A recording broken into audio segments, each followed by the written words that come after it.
আমি এখনো বলছি পুরো দেশকে, শুনে নিন, পশ্চিমবঙ্গকে ঠিক দৃষ্টিতে দেখছেন না। একদিন এই পশ্চিমবঙ্গ বাংলাদেশের সাথে মিলিত হয়ে যাবে, কারণ তারা জয় বাংলা বলে পুরো প্রদেশটাকে ইঙ্গিত করে থাকে।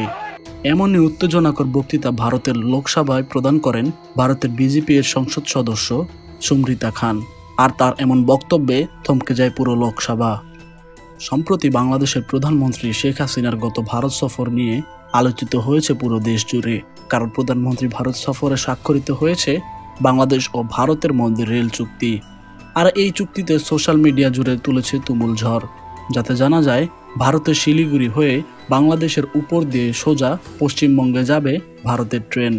আর এতে বাংলাদেশের রেল ব্যবস্থা দুর্বল হয়ে পড়ার সম্ভাবনা রয়েছে বলে দাবি অনেক মানুষের। বাংলাদেশ নেপালের সাথে ভারতের উপর দিয়ে সংযোগের পথ ব্যবস্থার ব্যাপারে এখনও আগাতে পারেনি, এখনও যাতে পিছিয়ে আছে বাংলাদেশ। এছাড়াও অনেকে দাবি করছেন ভারত বাংলাদেশের এই চুক্তি হুমকিতে ফেলবে বাংলাদেশের সার্বভৌমত্ব।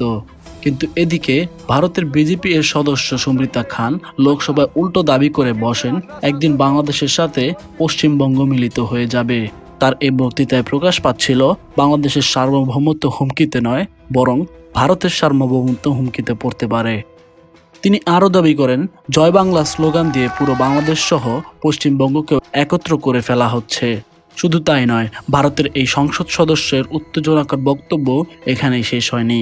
তার আগে তিনি উদাহরণস্বরূপ দাবি করে বসেন জেসিবি নামক এক তৃণমূল কংগ্রেসের নেতা এক মহিলাকে পেটাচ্ছিল আর বলছিল এটা মুসলিম রাষ্ট্র, আর মুসলিম রাষ্ট্রতে এমনই হয়ে থাকে যেখানে নারীদের রাস্তাতেই পেটানো হয়।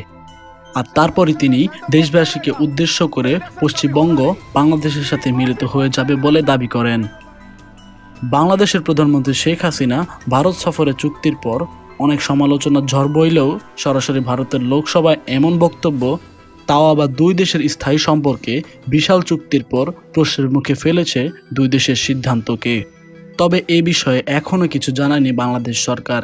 এছাড়াও বাংলাদেশকে মুসলিম দেশ হিসেবে ভয়ানক উদাহরণ দেখিয়ে এমন বক্তব্য উস্কানিমূলক বক্তব্য হিসেবে আখ্যা দিয়েছে আন্তর্জাতিক সংবাদ মাধ্যমগুলো।